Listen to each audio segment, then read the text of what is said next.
تاریخ کے اوراق کا مطالعہ کریں تو پتہ چلتا ہے کہ سلطان محمود غزنوی کے پاس ایک شخص چوکور لایا جو کہ 1 پاؤں سے لنگڑا تھا۔ سلطان نے جب اس چوکور کی قیمت پوچھی تو اس شخص نے قیمت زیادہ بتائی۔ سلطان بہت حیران ہوا اور بڑے تعجب سے کہا کہ اس کا تو 1 پاؤں بھی نہیں ہے، تم پھر بھی اس کی زیادہ قیمت کیوں مانگ رہے ہو؟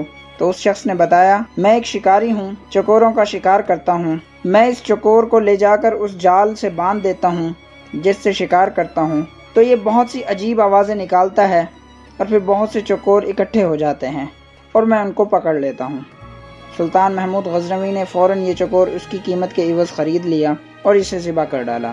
تو وہ شکاری بولا، جناب آپ نے اتنی قیمت ادا کر کے اس کو فوراً ذبح کیوں کر دیا؟ اس پر سلطان محمود غزنوی نے ایک تاریخی جملہ کہا کہ جو دوسروں کی دلالی کے لیے اپنوں سے غداری کرے اس کا یہی انجام ہونا چاہیے۔ اللہ کے حضور دعا ہے کہ اللہ رب العزت اس طرح کے گناہ کبیرہ سے ہم سب کی حفاظت فرمائے۔